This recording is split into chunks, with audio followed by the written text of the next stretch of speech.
Semangat buat seluruh rekan-rekan petani walet yang ada di kawasan Asia Tenggara dan Indonesia pada khususnya. Kembali bersama saya, Teddy Aci.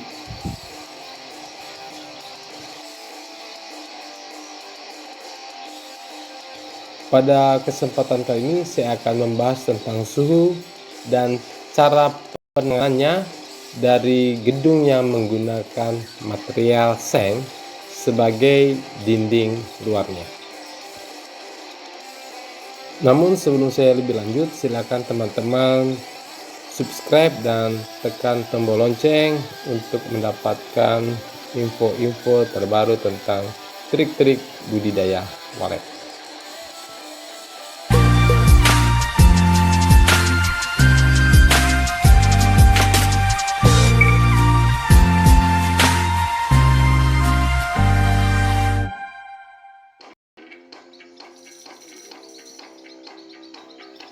Saat ini usaha budidaya walet merupakan usaha yang populer dan banyak orang yang ingin berinvestasi di usaha budidaya walet dari banyak kalangan dan banyak status sosial.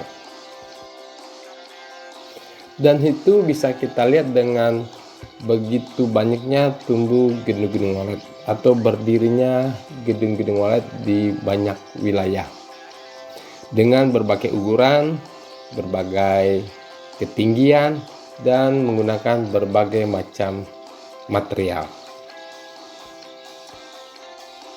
Dan dari begitu banyaknya gedung-gedung yang berdiri, maka diantaranya banyak juga gedung-gedung yang menggunakan material seng untuk dinding luarnya.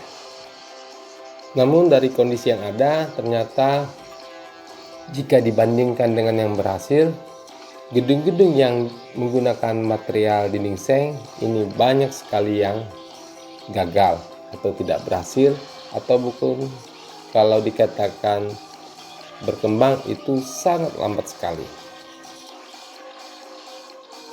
Ya, hal ini disebabkan karena gedung yang menggunakan material dinding seng punya satu masalah yang dominan atau satu masalah yang ada di hampir semua gedung yang menggunakan material dinding seng, yaitu masalah suhu. Mungkin banyak yang menolak dengan pernyataan saya ini atau tidak menerima pernyataan saya ini. Akan tetapi kita bisa melakukan perbandingan di wilayah kita masing-masing dengan melihat berapa jumlah gedung yang menggunakan dinding seng itu yang berhasil dan berapa yang gagal atau sangat lambat perkembangannya. Mungkin ada yang akan mengatakan seperti ini, bahwa ada gedung yang menggunakan material seng itu sudah ada sarang dan sudah ada yang menginap. Tapi kita bisa lihat dalam 2 atau 3 tahun sampai 4 tahun atau 5 tahun berapa jumlah sarang. Jika tidak mencapai 20 bibir atau 30 bibir dalam usia 3-4 tahun, apakah ini bisa kita jadikan sebuah referensi atau contoh gedung yang berhasil? Atau kemudian ada juga yang mengatakan bahwa gedung yang menggunakan material dinding beton atau papan banyak juga yang gagal. Ya, benar. Gedung dengan dinding beton atau dinding papan ada juga yang gagal, banyak yang gagal. Akan tetapi kegagalan gedung-gedung tersebut atau lambat produktifnya gedung-gedung tersebut bukan didominasi oleh karena suhu, akan tetapi banyak faktor-faktor lain yang menyebabkan gedung tersebut gagal. Sangat berbeda dengan gedung yang menggunakan material dinding seng, di mana gedung dengan material dinding seng ini didominasi oleh suhu sebagai masalah atau penyebab kegagalannya. Nah, untuk kesempatan kali ini saya akan berusaha menjelaskan dan bagaimana solusinya agar gedung-gedung yang menggunakan material dinding seng ini bisa tetap berhasil. Berbicara tentang suhu, sebenarnya sudah banyak teman-teman yang mendiskusikannya, bahkan memberikan solusinya. Akan tetapi ketika kita bicara tentang suhu, ini bukan hanya suhu yang ada di dalam ruang inap, bukan hanya suhu yang ada di dalam gedung walet, akan tetapi juga suhu yang ada di luar, suhu yang dikeluarkan oleh gedung yang menggunakan material dinding seng. Ya, saya akan coba untuk membahas satu persatu. Yang pertama tentang suhu di dalam ruang inap. Mungkin teman-teman heran bahwa gedungnya yang menggunakan material dinding seng ini sudah ada lapisan-lapisan di dalamnya, ada styrofoam dan sebagainya, tetapi ternyata masih tetap panas. Untuk mengetahui penyebab dari gedung tersebut panas, maka teman-teman bisa meraba dinding di sebelah barat pada jam 2 atau jam 3 sore. Raba saja dinding sebelah dalam. Jika masih hangat atau panas, maka sudah barang tentu suhu di dalam itu panas.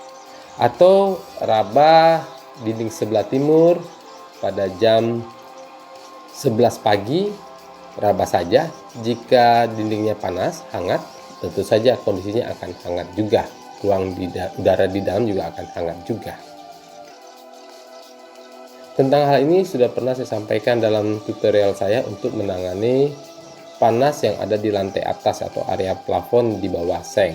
Namun ini berbeda karena ini di lantai bawah atau masalah panas yang disebabkan oleh dinding. Hal ini mungkin menjadi pertanyaan teman-teman, kenapa masih panas padahal sudah ada lapisan-lapisan untuk menangkal panas tersebut.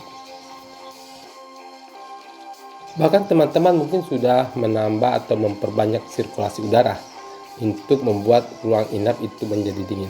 Tetapi ini sebenarnya tidak menyelesaikan masalah, bahkan menciptakan masalah baru, yaitu menyebabkan kelembapan drop.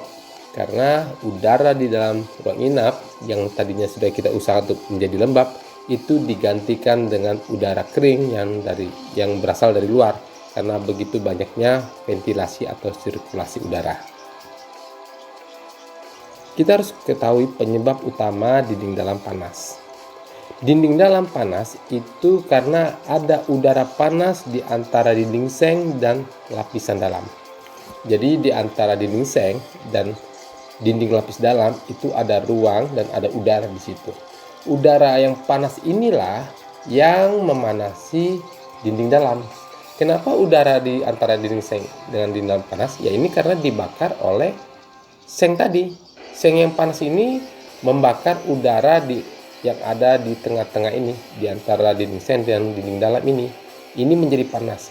Udara yang panas ini akhirnya merambat dan membakar dinding. Dan dinding di dalam pun ikut menjadi panas. Untuk mengatasinya ada dua cara. Yang pertama adalah dengan membuat sirkulasi atau membuang udara yang ada di antara lapisan ini keluar. Membuangnya keluar dan digantikan dengan udara yang baru.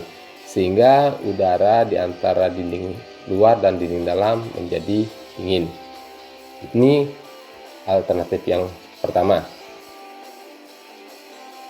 Alternatif yang kedua adalah mencegah agar dinding seng ini tidak panas atau dinding luar ini tidak panas sehingga tidak membakar udara yang ada di antara lapisan dinding. Bagaimana caranya membuat dinding seng ini tidak panas atau tidak terpapar matahari? Ini dua alternatif.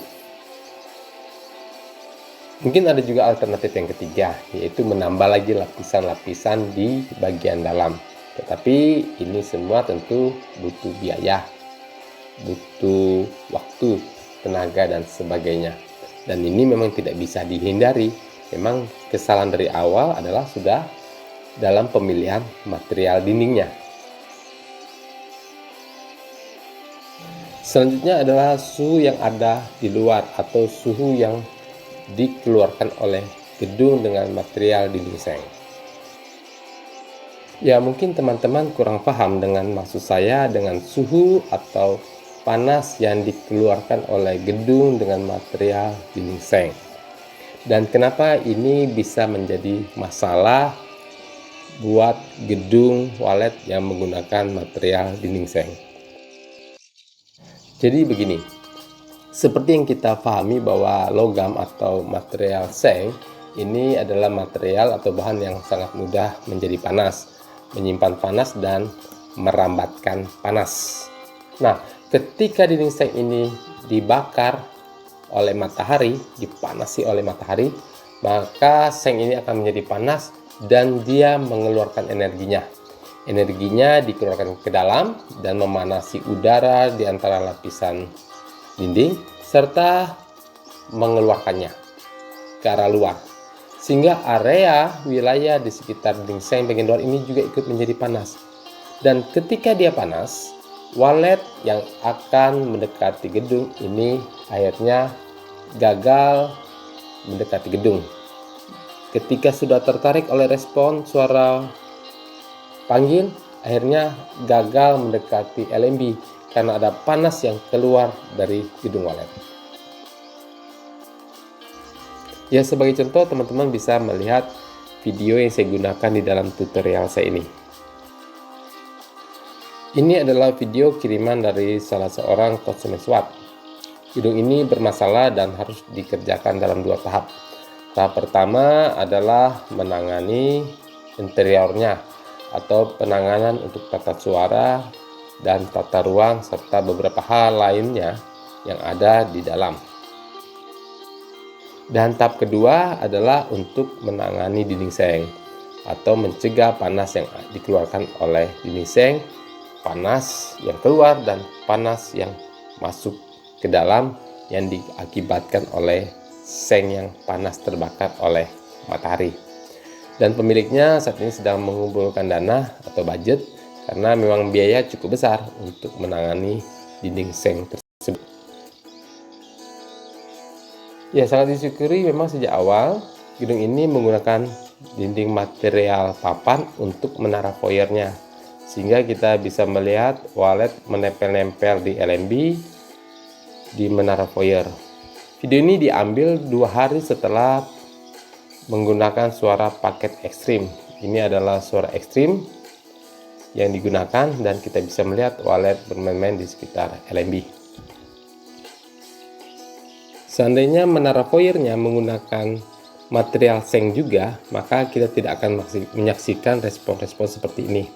Karena menara foyer itu panas, dinding seng itu panas dan memancarkan panas, sehingga walet enggan mendekati LMB. Selanjutnya, bagaimana kita cara menangani agar walet mau mendekati gedung atau menciptakan suhu yang dingin di dalam dan di luar. Alternatif pertama adalah dengan melapisi dinding seng dengan papan. Semua dinding seng ini dilapisi dengan papan, dilapis ulang dengan papan dari luar. Ini adalah cara yang paling efektif untuk menghalang panas atau supaya matahari tidak membakar langsung dinding seng. Dan sebaiknya ada jarak antara dinding seng dengan lapisan papan tersebut. Ya, misalkan sekurang-kurangnya itu 10 cm antara seng dengan papan, sehingga ada rongga udara di antara seng dengan papan tadi, dan udara di antara seng dan papan tadi harus disirkulasi. Berarti kita beri lagi ventilasi agar membuang udara panas di antara dinding seng dan lapisan luar papan tadi. Selanjutnya, alternatif kedua adalah melapisi atau memasang paranet di luar. Hal ini sudah sering sih dilakukan teman-teman. Hanya yang terbaik untuk memasang paranet atau sarnet tadi itu kasih jarak minimal 30 cm dari dinding, dan tidak cukup dengan 1 lapis, harus diberi 2-3 lapis agar betul-betul menjadi pelindung dan dinding seng tidak terpapar langsung oleh matahari. Dan alternatif yang ketiga yang bisa dibuat adalah selalu membasahi dinding seng. Ini tentunya menggunakan jaringan pipa dan pompa. Dan ada timer di mana pada jam-jam panas itu dinding seng di shower atau disiram dengan air, dan ini memang memerlukan biaya karena biaya listrik untuk pompanya dan air yang digunakan untuk membasahi dinding seng agar dinding seng selalu dingin karena selalu disiram dengan air. Ya, ini adalah 3 alternatif yang bisa teman-teman gunakan. Memang untuk menangani gedung dinding seng ini tentunya memerlukan biaya yang besar, bukan hanya tenaga dan pikiran, tetapi biaya untuk materialnya, biaya tenaga kerjanya, biaya untuk andang-andangnya atau perancanya dan sebagainya, beli material untuk peranca dan sebagainya, atau sewa peranca dan seterusnya. Jadi memang perlu biaya yang besar, tetapi ini adalah hal yang harus dilakukan, yang memang harus dilakukan agar gedung kita bisa produktif. Ya, ini adalah beberapa hal yang bisa saya sampaikan kepada teman-teman. Semoga bisa memberi pencerahan dan kebaikan buat semua. Dan yang terutama, semoga teman-teman bisa menemukan trik baru, inovasi baru dalam budidaya walet. Dan sebaiknya, jika kita ingin membangun gedung balet, pikirkan semuanya, baik lokasi, triknya, tekniknya, suara yang digunakan, dan juga material yang kita pilih untuk gedung kita. Lebih dan kurangnya saya mohon maaf. Salam sukses produktif buat semua dan salam SWAT.